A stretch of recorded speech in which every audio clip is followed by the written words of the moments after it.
Hey pal, welcome back to Why We Bleep. Why?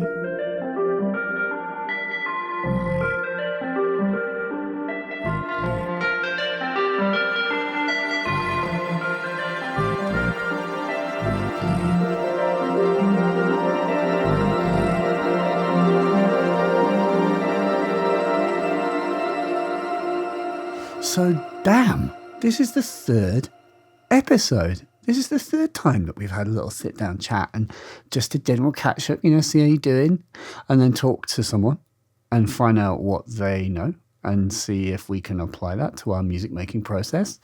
And I trust you enjoyed the last episode. We talked to Justin from Abstract Date, and before that, Tom Whitwell. And in this third episode, we're going to talk to a musician. And it may or may not be someone you've heard of.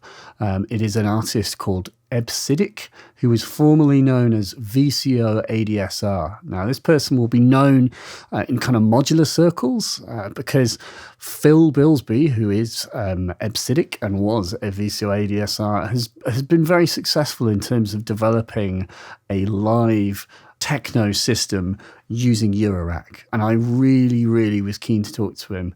But first, let's talk about what's going on in my life, just to give you a bit of an update. Sounds incredibly, what's the word? It sounds big-headed.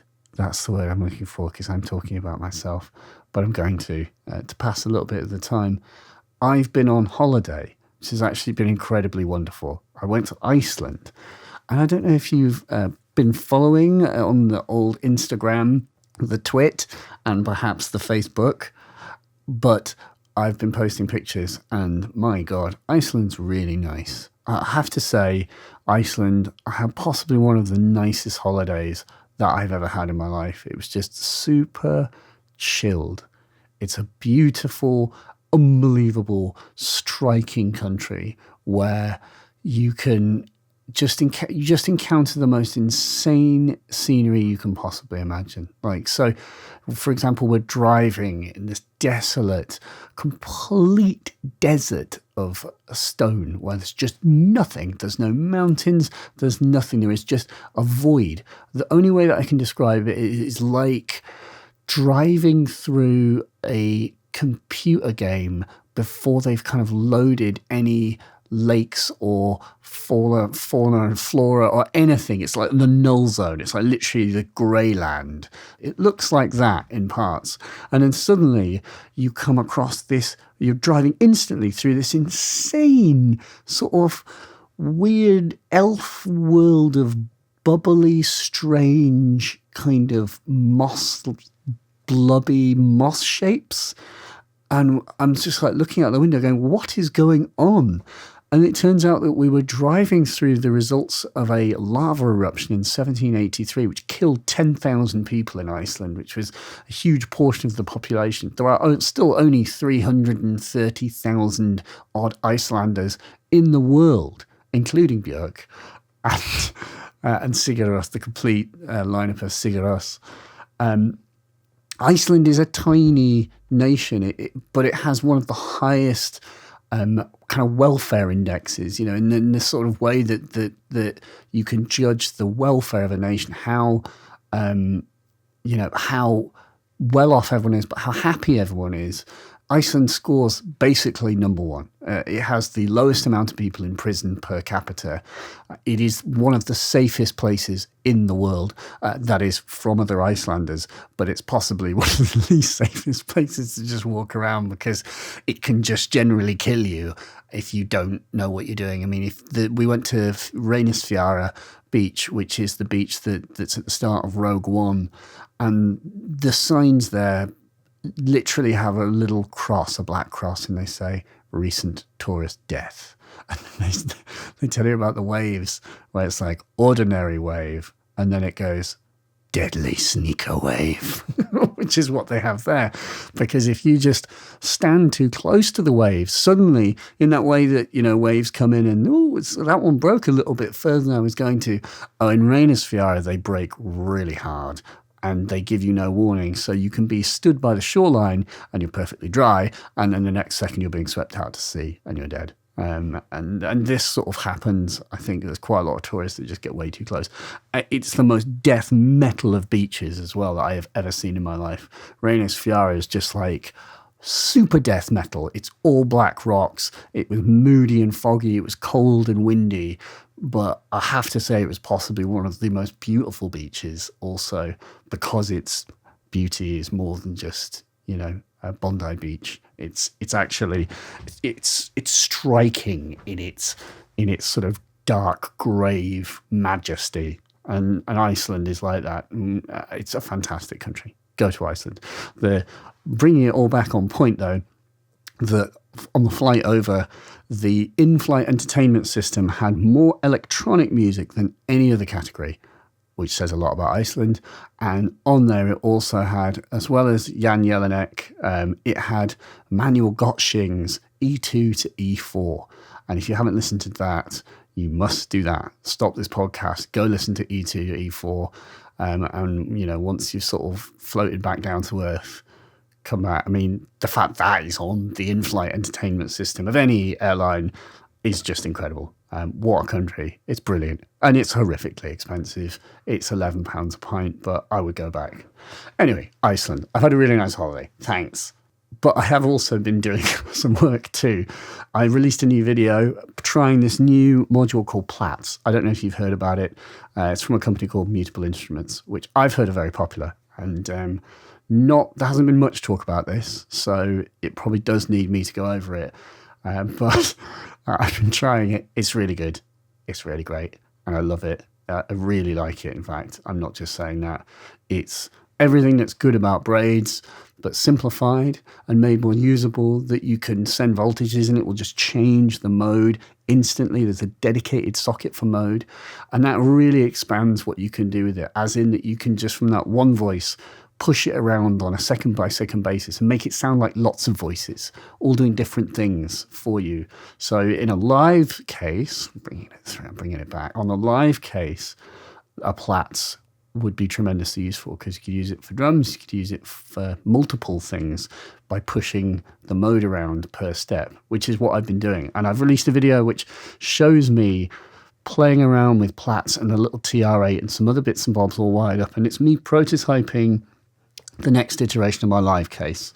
And what I've been thinking about is simplifying the process, making it easier to make music with my modular. And when I say easier, I suppose I mean more foolproofed, so that I just can't fail so hard. If you are so inclined, please subscribe on Patreon.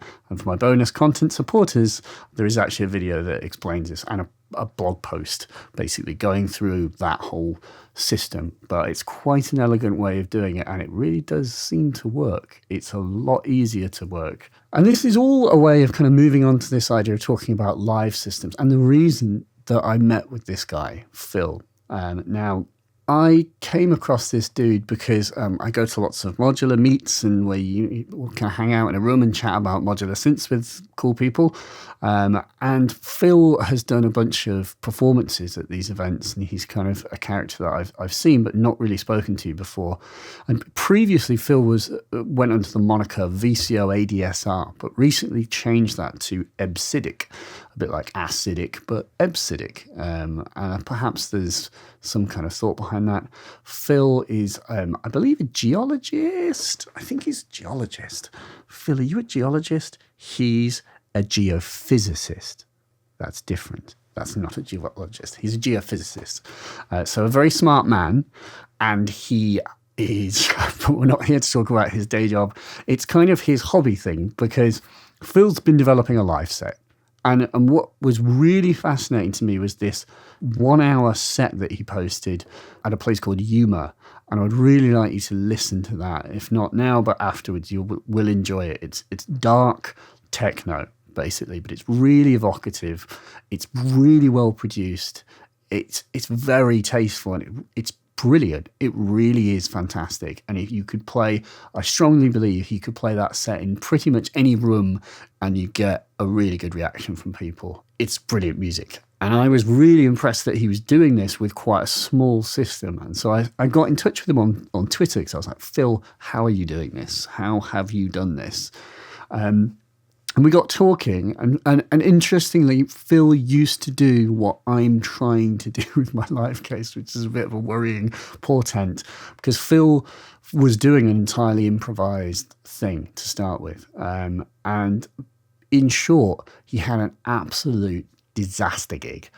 He played at Cymru Beats, which actually I've also played at, and I was lucky enough to actually have an all right show at that event, but he had a terrible one. And that's not to big myself up, because interestingly, the words that he says and that I identify with is, I got away with it in the past when it worked well. And it's something that's really it's heavy on my mind, that whole concept of why is this successful, and am I at risk of failing really easily? Do you know what I mean? Like I'm by improvising music, you can fail, because obviously improvisation, you might have a bad day. You might not catch a good riff if you're just making it up as you go along. Hence my desperation to try and foolproof the design of the system. And so what Phil did was he kind of moved away from the whole improvised system. And in this podcast, we're going to talk about that process. We talked about lots of things. And to sort of summarize, I mean, Phil kind of started, he was kind of a late bloomer to electronic music. He started off as a blues guitarist, and then in about 2008, started to get into electronic music from some bands that he was listening to. And we talk about this. What else do we talk about? The value of live music. You know, what do an audience want when they actually come to see you play? And what constitutes good live music? What constitutes modular music? Does the tail wag the dog when it comes to designing modular systems for making music? You know, are the systems moving us, or are we moving the systems? You know, what is it like to bomb a gig when you're improvising? He talks about this whole thing, and what was the result from that? How do you then work out of that process?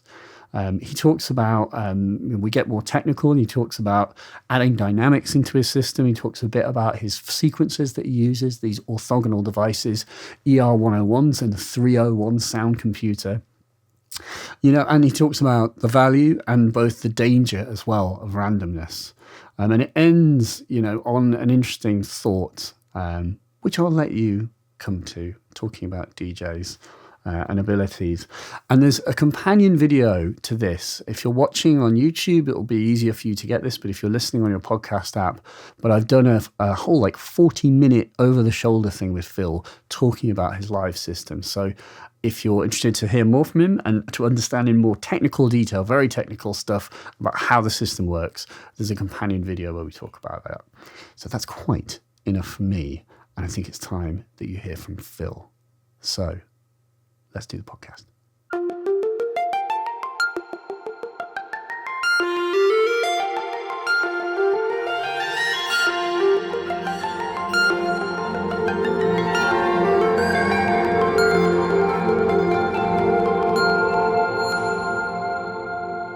So, Phil. Alex. Phil, thanks for having me in your house in Brighton. No problem. With your shared living room, which I was quite impressed that you have. Right. Like, it's a good, positive step that you can live in a one-bedroom apartment and still have a hobby. If it is, it's not really a hobby. I suppose, are you a professional, would you say? Are you a pro? No, it's not for the lack of trying. Yes. But if professionals, you make an earning out of it and you can sustain yourself, then that's clearly not the case. Do you have to get paid to be a professional? What constitutes paid? I think that's my understanding of a professional. Otherwise, you're a freelancer? You're just free. I don't know. Work for free. I do a lot of free at the moment. Yeah. It does tend to be the case. Like, I don't understand why people don't think it's worth paying for gigs. I suppose, and surely gigs, there's still the option of actually making money because you can sell tickets. But I guess in the field of modular recording, it's just not that well. Is it that well known? Do people give a shit about modular synthesis and pay? Would they pay to see them? Do you know what I mean? Unless they were like Suzanne Ciani or like Richard Devine. I think that the majority of people have no idea this thing exists. Number one. Yep. Okay. Number two, I think when they see it, they are curious at least. Like, oh, when the first gig I ever did, somebody came up afterwards and said, "Where's the Mac? Where's your laptop?" I said, "There is no laptop." "No, but you've just played that. How did you do it?" I said, "No, there's no computer. Did it all with this box, This wiredy box." and so that was quite interesting. So, and that was just normal guy. He enjoyed it, which is the main thing. But he was a bit bewildered that there wasn't a laptop somewhere in the setup. Do you think he was like, it's not really live because there's no computer, or what? No. I think maybe it was the opposite. I think he's thought, why isn't there a laptop? But I've heard this very dynamic performance, which I think's an interesting thing. I've had a lot of people come to me after I played, and they say, "Oh, it sounds really good." Sounds produced. Do you mean? There's a produced aspect which has grown over the number of years I've been playing live now, but just the dynamics, the rawness of it, that hasn't gone through a limiter, for instance. So, for instance, in my set, I don't have any sort of compression. I just leave that to the front of house, through their PA system. That's interesting. Why not as well? Because you're not afraid that you would blow something out with bad, just the odd bad fader ride. No, I don't. I think from my side, I know what my equipment's doing. So there's and I just send a really hot signal when I first set up, and I say that is as loud and as hot as you're going to get, and they go fine. And I think because so the PA has its own limiting system, so I don't need to do it twice. And and I think that having the kick really pronounced, or some things so there's like light and shade. I think it's important. And so when you start compressing stuff, the idea of compression is fine for production and, radio play and all this and the loudness wars and trying to be on a level with everyone else so you don't sound quiet. I can understand why all of that occurs. But in the live setting, there's no one else, it's just you. You don't have to compete. Yeah. But is it not that? I don't know. Doesn't it glue things together in a certain way? Is that not an argument? Yeah, sure. I just don't use it. I know Surgeon doesn't use compressors live either. He's like, there's more punch. And I mean, I've read that before with like drum machines. The whole beauty of them is that they have like punch and attack. Yeah. And effectively with compression, all you can possibly do is reduce the impact of something. Yeah. You can't make it. I mean, there's a sound to very compressed drums, which is appealing, but really that slam. Yeah, I'm using at the moment. I'm using kick samples, and they're WAV files normalized, so they're as loud as they're going to get from that sample. So there's already an aspect of some compression. But yeah, I think going back to your question, do most people know this thing even exists? No. Do they really care? No. But what they do care about is that when they're exposed to it, they do actually quite like the sensation. They go, "Oh, okay, this is something slightly different from listening to a DJ play." And I think it is to do with the dynamics. That's interesting. That's something that I am constantly thinking about as I'm like developing a live act. Is what is the value of what I'm doing in the eyes of the audience? Because I know my own sort of thing, and part of the reason I wanted to talk to you and like pick your brain, get your side of it, it's just like, if you're playing live, you're putting yourself up for risk. It depends on what you're doing. It depends on how pre-prepared it is to a certain extent. But that live music should be truly live, and that there shouldn't be a laptop, and you shouldn't be pressing play, and there should always be the scope for improvisation and for a unique experience to be presented to an audience. But my question is this is the only person in the room that gives a shit about that me? And actually, does an audience not give a shit? My example, just quickly, is like, I saw a very, very classic example of like just press play live electronic music recently, and I was just stood there. I'm like, mate, like, you are doing nothing. Yeah, I had a similar experience in the summer. I'm not going to mention the name, but quite successful now, and there was some modular included as well, and it was for the random LFO sweeps into some delay. But basically, I was just watching him on his push go from scene to scene to scene, and I walked out. Yeah. I was like, okay. I actually just listened to your album.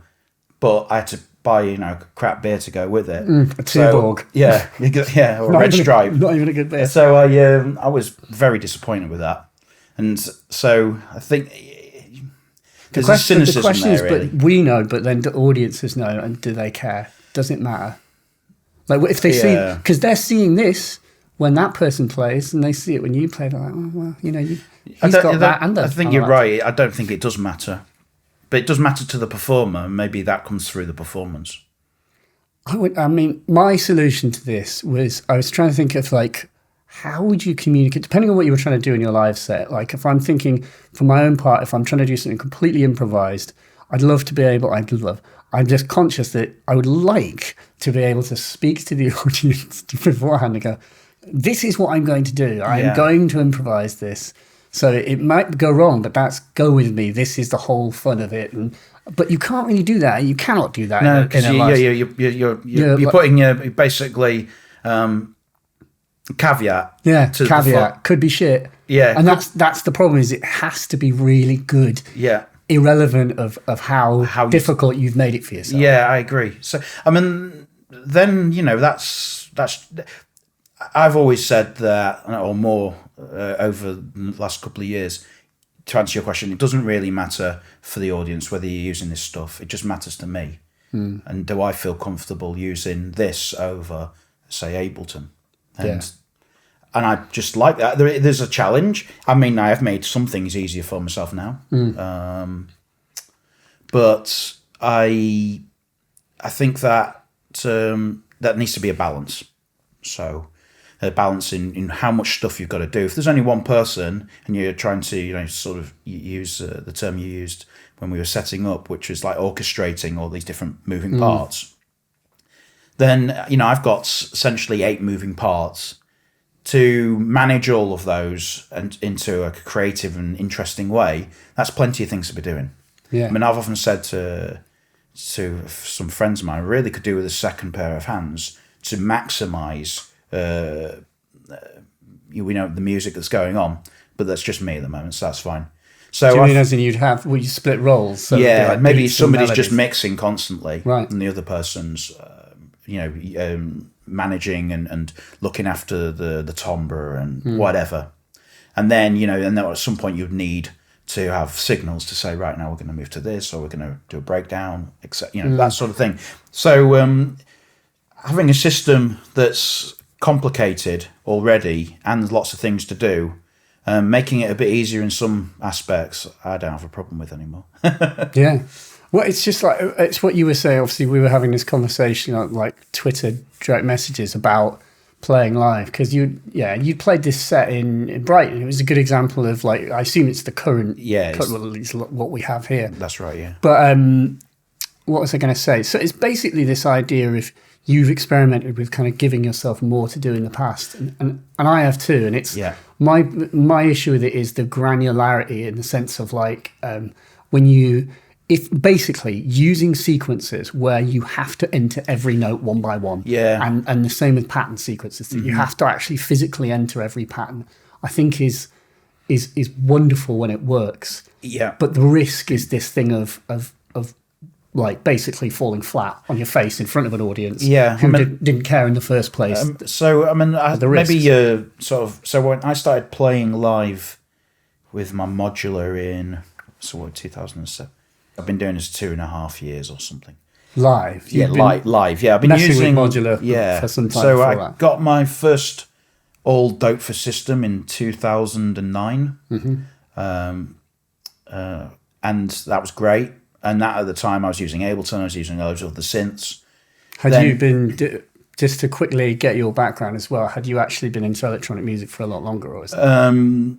I was a guitar player, like a blues guitar player.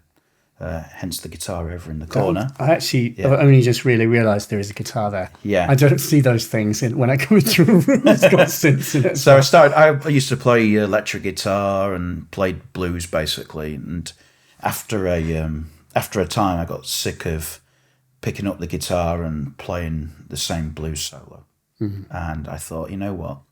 And then a module that could just take a blues scale. Yeah. And so I'm trying to get in bands, and it was just was a pain. Exclusively band thing was this? It's Yeah. like you were not an electronic musician. No, not at all. When was this? So this would have been in the early noughties, like 2000 to 2005. I lived abroad for a couple of years, and then I came back in 2008.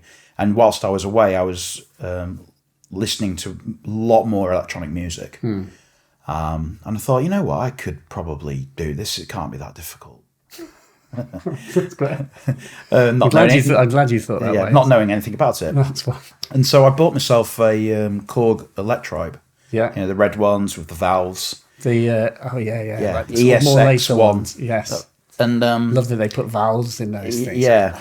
And And that LED backlighting as well. yeah, I'd sold it. I wish I'd never sold it. I mean, I would like to say that I think Korg are great. The Electribes, like I used to have the ER1, which was, I didn't even realise how good it was, I think, at the time. It was like the precursor to the... Yeah, so that was like the old red one that's like a drum synth, but it's a brilliant device. Yeah. It just like, it kind of wants some pedals. It really needs the analog heat. It just didn't exist when it came out. Yeah. So yeah, I got back to the UK and I thought, oh, and I didn't know anything about electronic production. So what had you been listening to? What was the... I guess a couple of things. Predominantly, one band is Simian Mobile Disco. I've been listening to their first album. I was like, what is this? And then you also had obviously LCD Sound System, but it wasn't so much their first album. There was a DFA compilation. It was number 1, and it had like 2 or 3 different remixes of, I think it's Yeah Yeah Yeah, and I think it's called the Crass remix or version, and it goes on. I mean, is it like an unbroken? Yeah, it's like 10 minutes long, and it just goes into this massive acid squelch sort of MS-20. It's just mental. I was like, wow, what's that? You can't do that on a guitar.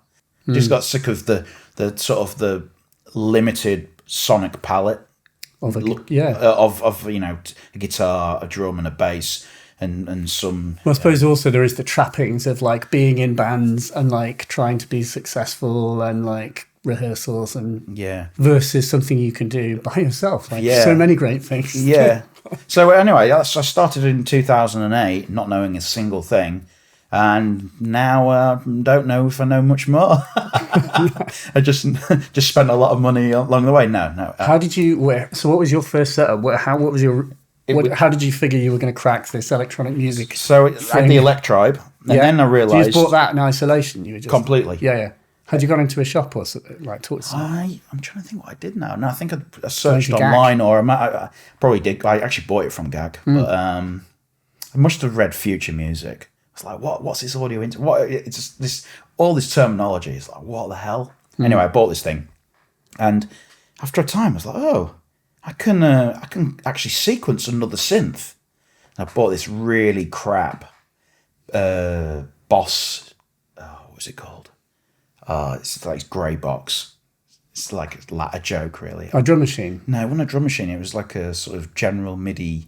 If it'll come to me later, I'll mention it. Anyway, I had that, and so I thought, I can sequence that with MIDI. So then I learned about MIDI and CC and all this. So I learned all that, and then I thought, I can have another one, and I built it up. And then a friend of mine said, have you seen Ableton? And I was like, no, I don't know anything about that. He said, well, it's a bit like your Electribe, but it's in the box. I was like, okay. So I got a Mack, and I got that, and I was like, this is great. Got to the point where then I was doing a lot inside Ableton.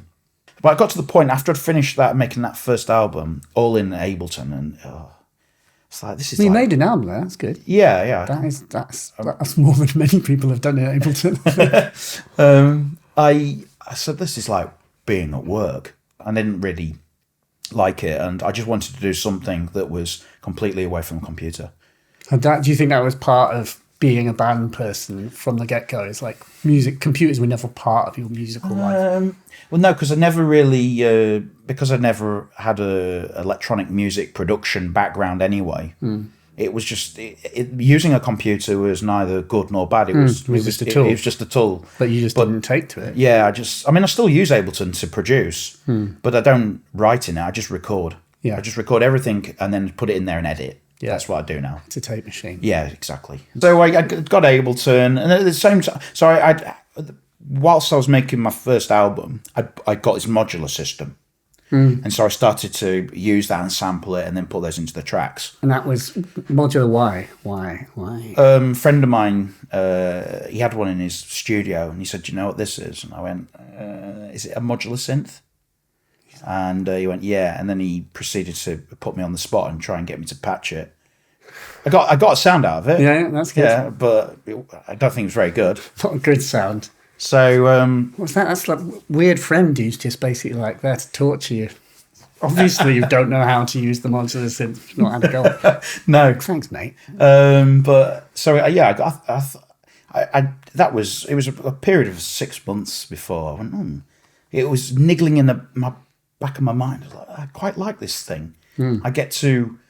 Well, now the analogies are, and it's been used before, but it's like Lego. I love Lego. So you get to, you get to make your toy, and then you get to play with it. So I think that there was definitely that aspect where you go, okay, there's something about it where I've not been forced to use a particular signal flow. You can just decide what you want to do there and then. It's quite nice. But you were just using it for like sound design. Yeah. We weren't building sort of music systems. No. That point. So I would say a turning point was there's a guy, I always pronounce his name incorrectly, but he goes under the name Dr. Bernd Hoffman. Bernd Hoffman, yeah. Yeah. I sold something to him. Yeah, Rob. And he was making these fantastic pieces of music all on the modular. And I had enough, by this point I had a lot of gear, a lot of modular. I would have had 18U. Right. Yeah, so I had two 9U Doepfer cases next to each other. I thought, I've got enough here to be doing this. So I decided to try and do it. And I managed. Is this because he was doing something exclusively on the modular? Yeah. It was all modular based. Yeah, and it sounded great. And it still sounds great. So anyone who hasn't got any of his material and listened to it, I think it's really fantastic stuff he does. So I thought, I could try this. And which is then I did 2 albums of these modular sessions where they were completely one take tracks where every day, or not every day, but on the day I decided I was going to do a track, I'd rip everything out, I'd start patching, and then I would go, okay, I think I've got something here. And then I'd just and it was the first one was just I recorded the stereo, just press record and went for it. And so a lot of the tracks are like 8 to 10 minutes long, quite long-winded. Did you edit them? Yeah, the start and the end. Okay, cool. No, but not in between. No. Yeah. So I did that, and it was only after doing those I thought, you know what, it would make sense now if I could try and do this live. And at that, was this also quite techno-y stuff, or was it? Well, it wasn't pop music. So no, it was definitely more techno. Yeah, I would say it was definitely pushing that way. Is that because your interests had changed, or because the equipment was limiting you? I think my interests had changed. Yeah, because you can't. I mean, I've yet to see pop music produced on a modular, and I'm not even meaning to make a joke. It's like it's just that idea that the equipment influences the music. Do you know what I mean? Like, sure. Like I saw there was someone was having a kind of YouTube Barney about the fact, wasn't a Barney? Someone had posted this absolutely brilliant, like beautiful, like ambient piece. Ambient can have pieces online, and basically someone left this slightly like twattish comment that was basically like, oh, it's this wave of this type of music that people make when they've got a modular and a camera. This is the kind of music they make now. I'm like, mate, you fucking bellend. This is called ambient music. It's been around for more than YouTube and cameras and modular synths. Yeah. But whilst that person was being a bit of a twat, I don't know what I was still got me thinking a little bit, because I was like, I don't know, like, does the modular lend itself to certain styles of music? Certainly there are certain things that you'd struggle to do. I mean, there is So yeah, to a degree. I think it's fair to say that a lot of music that's made on modular has a certain characteristic that let's say the general public might not be that interested in. Do you mean bug style music? Or could be talking about that sort of thing. Do you mean there's people who have not bought Qantas as yet? It's just like, mate.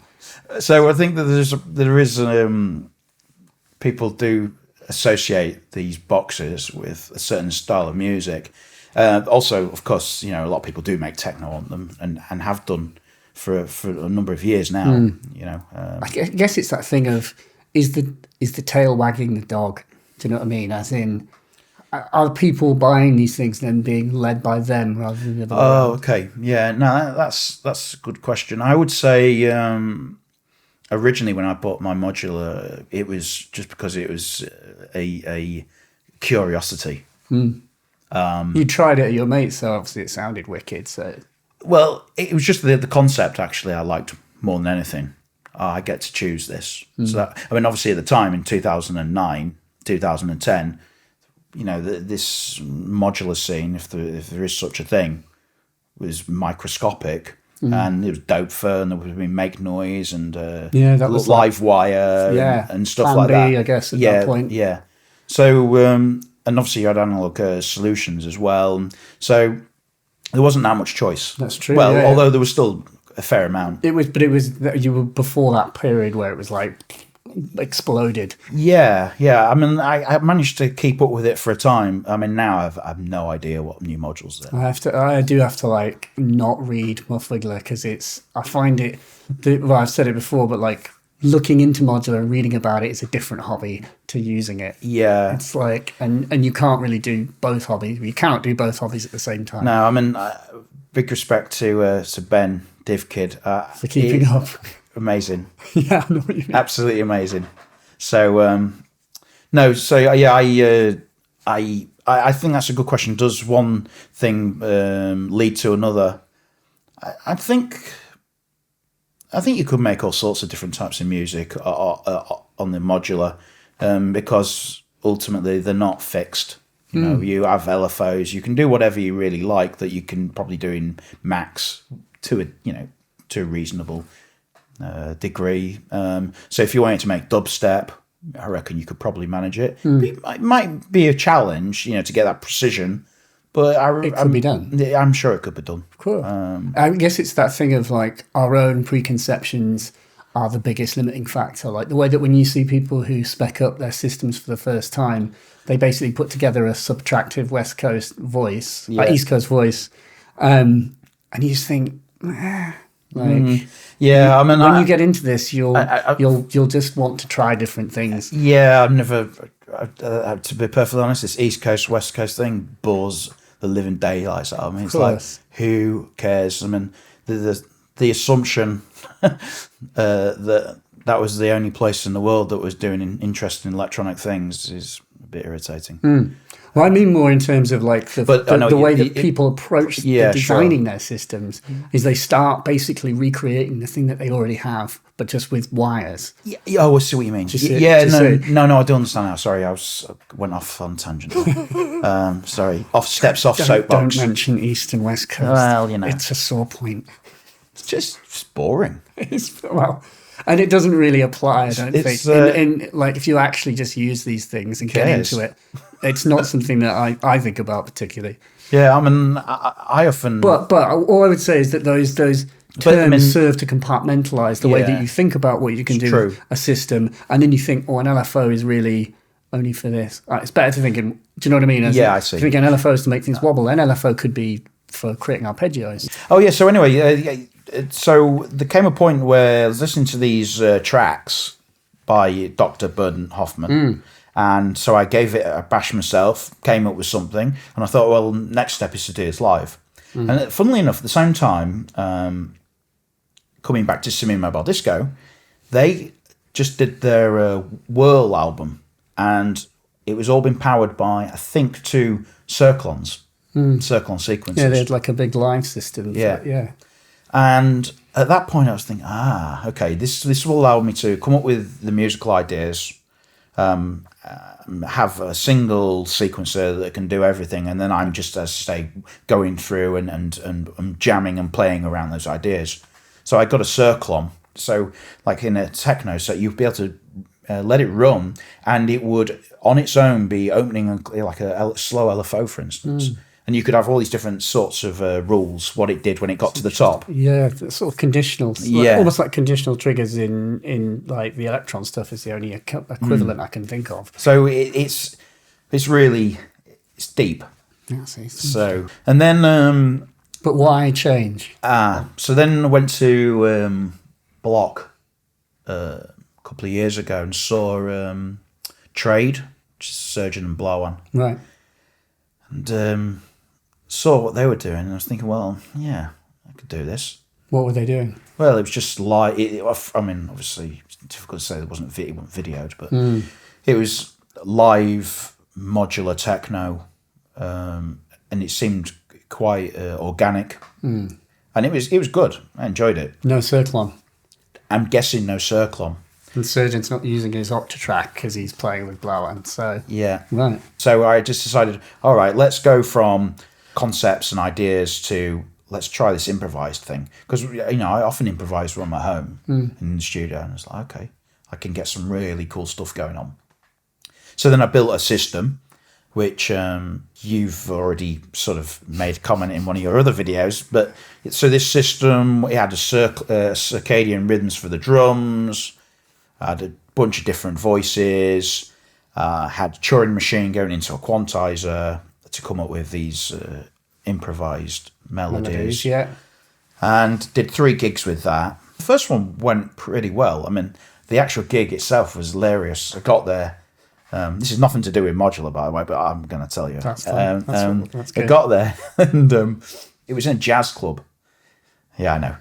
Anyway, and there was on the stage was this small baby grand piano, and and the socket was under the back wall, so I had to crawl underneath this grand piano. Fine. So people aren't used to powering their instruments on stage in this place. So I crawled under and I whacked my head. I was like, oh, that really hurt. And then I crawled back out and I had to go back under again. And then I whacked it again on the same place. It's like, what an idiot. Anyway. My mind's eye, it like did the cartoon, like, kind of chord sound. So anyway, got back. It's all on. Got everything set up. And it's like, what's that on my head? And then my head was bleeding. So I cut my head open. Only like so techno. Only very minor, but it was enough that it was bleeding. Yeah, you bleed. Like when you cut your head, you bleed like a bastard. So I thought, this is great. So I said, all right, shall we have a sound check? You're like Andrew W. Okay. So the sound guy said, yeah, okay, let's go for it. He said, I can't hear anything. I said, I'm sending you a really hot signal. So, I'm definitely sending you something. Then he went up to the first PA monitor speaker on my left-hand side, and he went, oh, there's a problem. And basically, the magnet and the cone was completely ripped. Wow. They were completely divorced. Right. Okay. Wow. He went, this was not like this. It was his system. It was fine on Saturday, and this was like a Wednesday or Thursday. It was like, okay. Oh. Then we had a look at the other one, and that sounded just weird. It just did not sound like it should. Long story short, so then I'm in a bit of a mood. Like, well, I've come here to play, and there's no system. And so I like that you said that covered in blood as well. Yeah. And then there was this bass amp. I said, can we? And all the shops had closed for like the PA. There was a PA shop just down the way, and it had closed. There was no way we were going to get in there. I said, what about this bass amp? And so we got through this gig with one crap PA weird thing, and then this bass amp. Bass amp probably sounded quite good, and got away with it. Wow! But it was quite funny. So I did anyway. I digress. That's got nothing to do with what I was using in Modular. I just thought it makes me feel a lot better about certain gigs I've played. So I think that goes down as the worst. Did you wipe your face or did you keep it? Did you stay bloody? No, I didn't. I didn't go for some sort of weird goth, just like self-mutilation type act. Just like you've got to play like really harsh noise. And then I did this improvised set, and it was great, and the crowd were loving it. They were like really enjoying it, and that really helped me as well. Encourage you. I mean, it's difficult. I mean, it's not a secret. I've done a lot of gigs at these Modular meets, and I'm happy with that. I think it's important for people, certain maybe new users or even users that have had systems for a long time, to show that you can actually make coherent music with these things. They're not just expensive luxury items. So I don't mind playing these things, and I've made a huge number of very good friends from it, actually.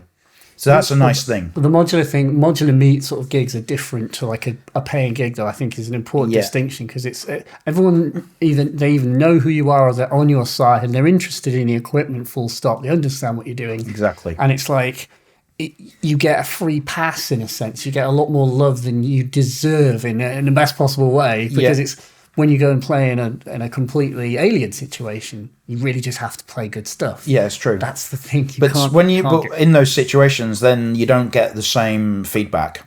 So that's difficult. That's true. So it's as in people just don't dance. They're not really doing anything. And that, I'm not criticising them. No, not at all. It's a factual statement. It just is a factual statement, and it's especially for like a live like dance thing. Like, your movement is a reflection of how much that's all I can see. Yeah, no, you're right. So the crowd were really getting into it. So that was quite good, actually. That allowed me to say, all right, doing this improvisation, there's something in it, and I as we said before, sort of got away with it. Yeah, which is fine. Then I went and did a gig at Cymru Beach, which is the one I referred you to, and it was dreadful. I was watching that. I was like, oh, mate. And not from like any sense of like, because I can't do better is the point. It's just understanding, because I know what that will feel like, and I know, and that's the problem with that. The design of the system is there's very little you can do when you can only do what you've given yourself to do, and it's almost like the only analogy I can think of is it's like going out surfing. And it is a necessity that you catch a wave. You can't surf unless you catch a wave. Yeah. And when you've caught a wave, you then get to like actually display your skill and surf and enjoy yourself. Yeah, that's a good analogy. Do you know what I mean? Yeah, It's like, if you go out to the sea and it's just calm, or if something happens and you break your board, or just... Yeah, well, I mean, I think in that case, using your analogy for that particular gig, it was more a case of that, and maybe I wasn't a strong enough swimmer to get to the wave, and so it passed me by, and then and another wave, and so while I was constantly throughout the gig, tripping over. Like I was going, okay, this is as to use your term, bombing. This is I'm dying here. Yeah. Keep moving. Yeah. I'm gonna get somewhere, and by the end, I hadn't. It was funny because the audience, they quite enjoyed it. Yeah. They came and said, "Oh, I can't believe you've done that," and blah blah. And I was going, "Oh, this is rubbish." Right. But so I did that, and that was worrying, because only a couple of weeks later, I was going to do the Brighton Modular Meet. I was going to play there, and I was dreading it. Yeah. Really, I was going, okay, because you'd like confidence. And what was it when you walked out of the Cymru Beach gig? What was your like? When you're driving home or on the train, it's like, what are you thinking about the system, and like, what is the solution to that? Is it more practice, or is it redesign? Basically, it was a redesign. It was to go back to a more tried and tested method, which was the circle-on. Yeah. Except I don't use the circle-on anymore because of the sequences I'm using. But ultimately, it was this. I wasn't happy with continuing to do completely improvised sets. Just not, and I said to you in our Twitter conversation that getting to those interesting parts, can go through a lot of filler. Yeah. And it's like a non-modular crowd will not tolerate. No, and they'll just walk off. They'll walk off. They'll go to the bar. They'll start talking. Yeah. Well, I mean, not everyone talks through gigs nowadays, anyway. But sorry, it steps off soapbox too. That's true. No, so anyway, yeah. So I did the Brighton one. I really was not. I was so worried about it, and it went pretty well. So Duff, who runs the Brighton Modular Meet, he's like, no drums. I was like, no. What? It's just like an ongoing joke between the two of us. Oh, He I goes, see. "No He wasn't drums." like, no drums. You're like, well, that takes some of it. I'll just do some strange little ambient thing. And everyone's so I was like, what am I going to start with? What am I going to do? And I just decided to absolutely like hammer. I had like the Bacillus Tiritas, and I was just caning it, and I was just full throttle from the get go. It's like, right, because I thought, I'll sort of easy. build, and this time I went, no, I'm not going to do that. So that was quite good.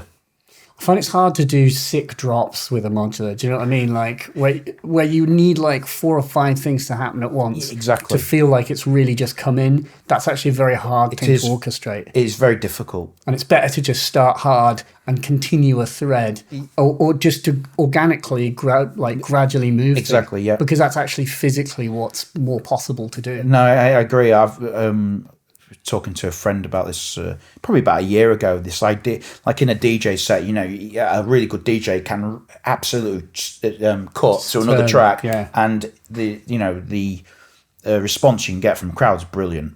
Doing that on a modular is extremely difficult. I would say nigh on impossible. Yeah, unless you've just got another system and you literally have you're effectively DJ.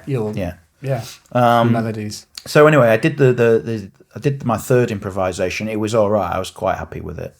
And then I'm trying to think why I just thought, oh well, I'm gonna have to. Why did you tear it up? Yeah, I'm trying to think. That's a good question now. Anyway, I did. It's almost a case like getting out my system. It's like, I've done it. Did I enjoy it? Not especially. Did I think the crowd enjoyed it? No, I don't think they did really. I think they would prefer something more fleshed out. Yeah. Which then leads me into my sort of current system. The backbone of my current live system now is it's all been clocked by Pamela's new workout. God bless Pamela. Yeah. And that's clocking 2 orthogonal devices, ER101, and then the expanders, the 102s. I've got 2 of those. I mean, most people will go like, "What?" I mean, most people look at them and go in horror. Yeah, why have you used these numbers? I mean, I'm intrigued by it, but the problem is, whenever I look at it, I think about the MC202. Really? I get sort of like a cold sweat. But then I've seen enough people like yourself who use them. So my question to you, therefore, is sell me. Come on then. Go on then. So I would say, like with the 102 expander, I think that's critical. This is as close as a sequencer you're going to get to like a Circlon, but in Euro rack. He can't do the same sort of things as Circlons, but it's got similar high level concepts about how you can manipulate sequences inside it. It's a 4-track sequencer. Yeah. But critically, and I think it's super important, is you get 2 CV outs and a gate, not 1 CV out and a gate. Now, you look at every other sequencer out there in Eurorack, I'm pretty sure, but I'm happy to be corrected, is that you only get 1 CV and 1 gate. And so then it just goes into this, pitch and envelope, for argument's sakes. But with the CV, you've got 2 CV outs now. Per channel. Yes. And so in one of my voices, I use the second CV to modulate the amplitude of the envelope, which is opening and closing the filter. Okay. So now you can get this, an interesting dynamics. So rather than just have this constant frequency, filter being opened always at the same level, and it goes, and it let's always say like it's like you can get so much more interest out of just say even 3 notes by changing the level of how much you open a filter. Yeah, subtle animation. Yeah, exactly. Goes a long way. And so that's number 1. So you got 4 tracks with 2 CV and 1 gate. Another aspect to it, to understand why it's interesting, is that there is no concept of a sequence length. Right. You can make a sequence as long and as short as you want. Each step in the sequence can be as long and as short as you'd like within the limits of the hardware. Right. So you can create all sorts of interesting sequences that you just could not do on a conventional step sequencer in Eurorack. So what, odd lengths? Odd lengths. Right. Okay. Completely odd. But that's musically that's not necessarily interesting. But what I do for my drums is I have set up a blank grid. So I have 16 steps normally, and they're of a certain length. But I can actually, if I wanted to create swing, I can actually add that swing in by moving or changing the duration of a step. So I can say, well, I've got the onset of this first, say, kick, and then the next step, if it's 16, I say, actually, I'm going to make it 15 or 14. Yeah. So you can do all sorts of things like that. So that's neat. But you have a mathematics function in the sequencer where you can, for the CVA, the CVB, the duration of the step, and the gate length, you can perform mathematical functions on all of those. And that's where it's interesting. So let's say you have a 16. I'm trying to sell it to you. That's fine. Yeah. I'm still on board. Yeah. So you've got 16 steps, and let's say there's 16 in duration. I'm not going to say why. It's just because that's how I set it up. But they don't have any notes. They don't have any gates assigned. So what the one thing you could do is just say, okay, for all the gates, I want to create a random on-off. Right. So you just press math. You set it up and you just press math. That's why I like these sequences. It seems super capable, and obviously the maths aspect just adds this layer. I'm always interested in generative and I want the sequencer to give me some of its ideas. So you almost feel like you're collaborating. Yeah. Not that you have to, because this is the big thing with live, is that you need your equipment to help you out. Especially when there's only one pair of hands, as you were saying before, it's really kind of could do with another person. But without it, you need the machine to help. You need the machine to offer its own ideas. Yeah, I mean, you can definitely get that from the random functions within the maths operations. I mean, I'm at the moment, I am tending to add some variation through these transforms, so that it's not a destructive change, but it's just it's under my control when I think it's appropriate to add, say, a random note and what the values are and stuff like that. Well, the nice thing is you can return to the original idea. You haven't naffed your original idea, because that's always the thing, is then you've sort of gone down one garden path. You're like, oh God, I need to go back to there very quickly. That's that thing I was saying before about drops are really hard to do, build-ups. Yeah. Because it's really hard to drop everything in a consistent and reliable way. Yeah, I mean, the my current live set, it has a deliberate route.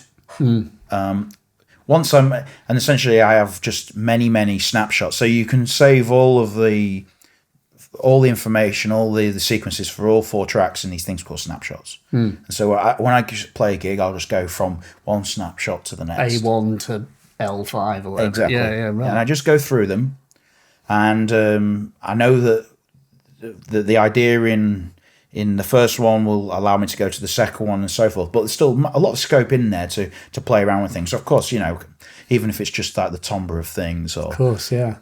You couldn't, these things do not have, the sequences have recall, but the sound generators do not have recall. Exactly. So yeah. You can only improvise that aspect of it. That's true. So, and I did that. I actually listened to, I can't remember the name of the album, but I'd recommend anyone who's interested in making techno to listen to Daniel Avery's DJ Kicks mix he did last year. Right. I think it's a DJ Kicks. It's I thought it was the best album last year. Right. Of the albums that I listened to and bought. It's just brilliant. It is. Why? This journey for an hour and 15 minutes, and it completely takes you to a different place, and you just forget about everything else, and you just listen to this music, and it's really driving, and you've got these textures. It's just fantastic. So, in a sense, I wanted to try and do something like that. A journey, where it's like that you are transported. Yeah, and it's interesting. It's so, and then I thought of how I could put up, piece this all together, which is a massive change from doing everything improvised. I recognise that to have, almost like a piece of theatre, in the sense that you almost have a story to tell. Yeah. there you do have to just pre-prepare that. That story has to be organised. You have to know where you're going for there to be a satisfying conclusion. Yeah. So I think this methodology of because I'm writing it, that I'm always going to evolve and transition to another thing.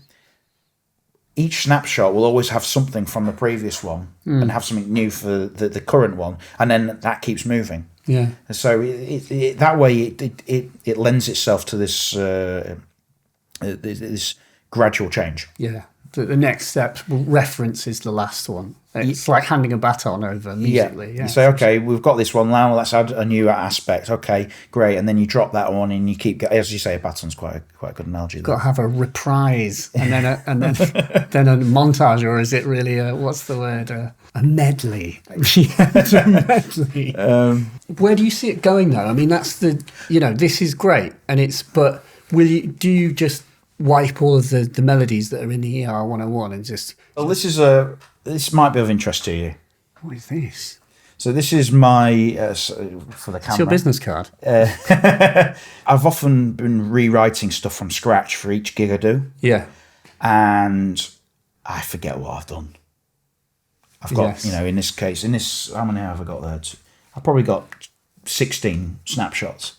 There's no way I'm going to remember all of them. I mean, I'm not going to remember H2 from H3. So I have to link into them like, what's the sound I've used, or what's the sample I've used, or what's the main thing. And so essentially this is just a score. Right. And it just, when it's black or when it's on, it's like it's doing something, and when it's not, it's not. So it's just a small guide to just keep me going. All right, you've got fuck drum here. Brilliant. Is that what it says? It does say fuck drum. Oh, yeah. Fuck drum, the VCOADSR story. I have this score that I keep next to me, and I only refer to it if I need to. It's interesting. It really works. Like I've said on that video, it's like the coherency of I think the ER 301s are essential in the sense that they're adding so much, like just that, that's such an evocative sound, and to have like a module doing that would require that it be pushed in a very specific place, and it wouldn't sound half as good if it wasn't in that exact place, and then you've got to move it out of that. And do you know what I mean? Exactly, yeah. So I think it's I think it's not unreasonable to say that this 301, it is almost sort of going back to the sort of the Ableton thing. I mean, I've known some other interviews with, say, Nick at Sonic's Day. I've used this analogy that it's an expensive, highly configured electrobe, which is what I started with. Yes, it basically is. And I think it actually, that is what it is. It's... Well, I mean, my whole like foray into modular is basically... Really, I just want a groove box. That's the appeal of Eurorack to me entirely. And I very rarely do anything clever in terms of patching. I'm more trying to think about routing. It's not about like, clever dick sort of, I'm doing this and I'm actually designing my own FM hats and stuff like that. Just, that's all well and good. But at the end of the day, for me, the interesting thing about Eurorack is how it brings everything together and makes it into an instrument. It's like that it gives you this platform where you can just make music. There was a discussion a couple of months ago with DivKid and Scanner and Devox, and this idea of randomness did come up, and I think it needs the randomness needs to have some musical context, or else it's just unlistenable.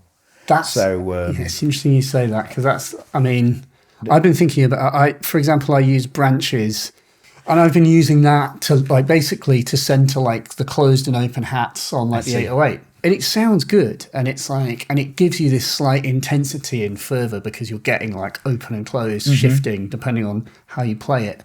But it will be better with a real drummer who was really responding. Respond to the other musical things that are going on at the same time. And for the open and closed hi-hats to have a true relationship that isn't based on a random coin toss. Yeah. And it's that sort of thing. Which is why I like these sequences, because you get to decide what step you should bring in this variation. So it's very specific. You say, okay, I do occasionally want to have a hi-hat on there. I don't want to know when it's going to happen exactly, but I only want it to happen on this particular step. Yeah. That's what I like about it. It's a very sort of surgical way of bringing random into these things. But I think we're on the right path and it's the right way to do it, because it doesn't just work to just like, I'm trying to think of an analogy. Yeah, it's like just throwing shit on the wall and hoping something sticks. Yeah. It's like doing that with the occurrence of sounds it's not musically gratifying, and especially when it's a style of music that's so based in rhythm and groove. Yeah. If you have multiple voices and they've all got these random things going on, as a whole piece of music, how does that come across? How does the listener know which bit's the most important part? What's the focus? Is it the melody? Is it the variation in the percussion? But if you've got too many things going off simultaneously, the audience, I beg your pardon, then get lost. They've got no anchor. They don't know why. All right, what are they giving me now? Am I meant to be reacting to the hats? They're all over the place. For instance, in your analogy, your example. So I think it has to be careful. You have to be carefully used. I think the trick is that you would then, it is very much down to you to orchestrate it and to conduct. It's that thing of conducting. It's like part of the conductor's job is to tell other sections of the orchestra when to be shut. Yeah, sure. No. Yeah. No, you're right. And exactly. And it's also, that's a function of mixing too, surely. I think actually the mixing aspect is key. But to try and think, I think I've made a system now that I don't really know what is fundamentally wrong with it. I'm pleased I tried this completely full improvisation, and it's just not for me. That's fine. I mean, some people can do that. I think there's also an aspect, let's say obviously Surgeon, he does that. I think you got to be realistic that I'm not a DJ, and I haven't played in clubs doing techno for the last 25 years. When you have that experience, the musical knowledge, like the raw, like what's the intuition, you might say. Intuition, yeah, like the absolute understanding of an audience. Yeah, and I think that is invaluable. So that is a really interesting point to make, how the people's experience. It's interesting how for the last few months I've really not been making any music. I probably haven't made any music on my computer for 7 or 8 months. So I have a very, very busy period, and in which a lot of what I've been doing is just obviously making modular videos, but playing around with the system and trying to develop it. And it's been very interesting then returning to Ableton. I found that very interesting. Just returning to Ableton after living and breathing making modular music for some time was actually, I found I had a very refreshed perspective and a much more, what's the word? I was just way more focused. And I was also almost laughing at the luxury of being able to put notes wherever I wanted them. I just put them in with my mouse, and it's just I've got loads of notes. That's easy. Yeah. But I was writing music that felt a lot more structured. I was I think it is owed in part to just taking time away from a screen and just actually really focusing on making structures. Yeah. In front of people, well, just in front of people, but just on this system, so that I was relying entirely on my ears. Yeah, I think you mentioned about not just having, let's say, your instrument, or I have my instrument. I think the key thing is it's an instrument. So it's not a system that's in flux. So it means that the knobs are always pretty much in the same place. Funnily enough, I actually moved my kick from the skiff into the main case 2 days ago, and it's been foxing me because I keep going for the kick. I'm like, where is it? So I have now got muscle memory, and practicing, even if it's improvising and practicing, it's still really necessary, because you build tricks, you build techniques, and little things that you can go to. You go, I know this will work if I do this. So I know if I open this, I'm going to get this sound. I know that works well if I do this. These are all these performance techniques that come from practice just over and over again and playing around. Oh, how does that work? If I take the kick out, if I do this, oh, that creates anticipation. All these different things, which of course you would do in Ableton if you were building a techno track, for instance. So I think practicing with this system is as important as building the system. So, you and then what you find is, you're probably finding as well, because you've just done a massive change, is you'll start going, okay, that's working very nicely. That goes out because, but then there's an intention of why you want to do it. And that's what this case has now come to. It's deliberate and it's come through practice. Oh, that doesn't work. Why? Okay. And it's like all these switches and all these little modules I've built. Now I've got them. They're really useful because I don't want to always have an LFO engaged. I just want to be able to have the option to. So, yeah. So you didn't make these choices based on what module you thought looked cool. On a certain day.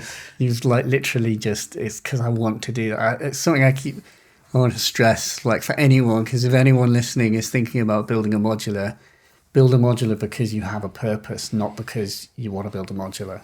Yeah. You have a musical goal. Yeah, I couldn't agree more. And it's these systems are such a brilliant reflection of that. It's they exist because they are a pure illustration of intention.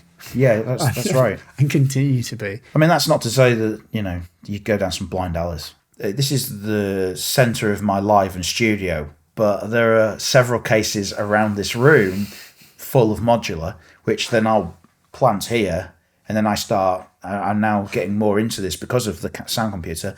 I can be really playful, come up with things I would never have come up with before, because that's set.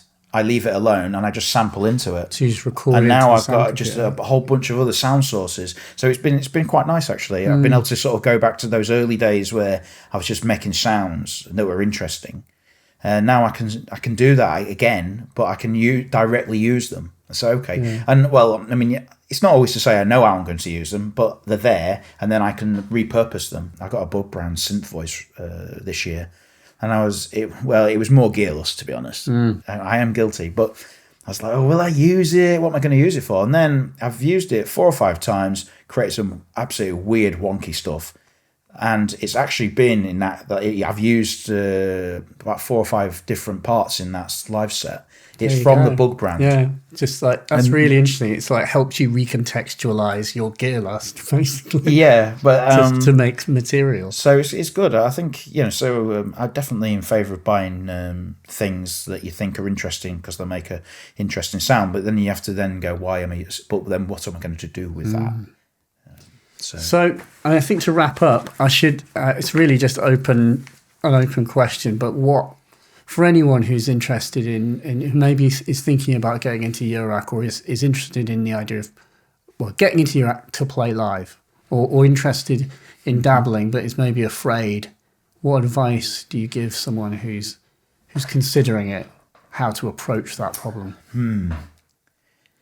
That's a tough question. Well, if they wanted to play live, and it's a lot, including myself, for a long time, the idea of standing up in front of people is dreadful. I mean, it's all eyes on you. Yeah, and so if there's a burning desire to go and play live, you've already got something in you, in my humble opinion, that you need to satisfy. So if all those things are true, then you need to know what is it you want to express. How do you want to express yourself? What is it you want to express?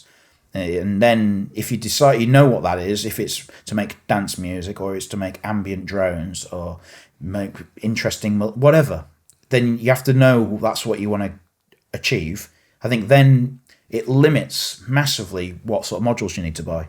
If you don't know why, if you don't know why you're doing it, I can't really give you much advice. Yeah, it's actually a valid point because it sounds obvious. I just do think people get into this almost for its own sake. But I mean, I did in a sense, but not through just because it was a curiosity. Yeah. And then it sort of it developed. It's and now developed a purpose. Yeah. In the doing. Yeah. So I think I'm not sure I should be giving advice to anyone. But I would say try and enjoy yourself when you do it. Yeah. I mean, I sometimes hate it. Absolutely hate it sometimes. Trying to come up with new ideas, or trying to perfect things, and sometimes it's hard work. So it's important to enjoy it, but it's also important to know that those things will occur. Do you think things will go wrong? Yeah, things will go wrong, and things are difficult, and things are painful. I think that's as long as you know that's going to happen, then you can plan for it. Especially with Modular. So everyone's like on their own little journey to kind of design a tool. And it's really funny in a way that we're doing that when there's, when there's like a digitac behind you. Is there? Yeah. We'll have a go on that. Which I haven't even had a go on. I've played with it for about an hour. Well, but I've been busy. Do you know what? The Digitac is interesting you mentioned, because that is a device that is a brilliant example of something that I tried recently and was like, don't know why I'm bothering with this Eurorack thing, because this thing's fucking great. And it lets you make music in real time and improvise. There are companies already making these devices that kind of let you explore it. Yeah. A 500 quid, not 5,000 quid. Exactly. So it does. I think that's a very good point, because I suppose what I like about this is that I came up with it, and it's what I want in particular. Yeah. And so there's been, apart from the design choices of the module manufacturers, it's really all my design choices. I mean, I have been through lots of different sequences and things like that, and they get discarded essentially because the syncing's not up to scratch, things like that. So I think all those the journey of getting a system like this is that there's a musical purpose, but then there's also it is a technical activity. So in this sense, I've used it to build a groove box, but there are manufacturers who are making this explicitly at a tenth of the price. It's that idea that you've got to like keep yourself on a track. Yeah. And otherwise, you will just build and buy and do things for arbitrary reasons. So I mean, anyway, advice: have an idea what you want to do, and then and research and read as much as you can. But then stop reading and start playing. Yeah, at some point you're going to have to make a decision. So just try your best. Okay. Cool. Thanks, Phil. No problem. Thanks, Alex.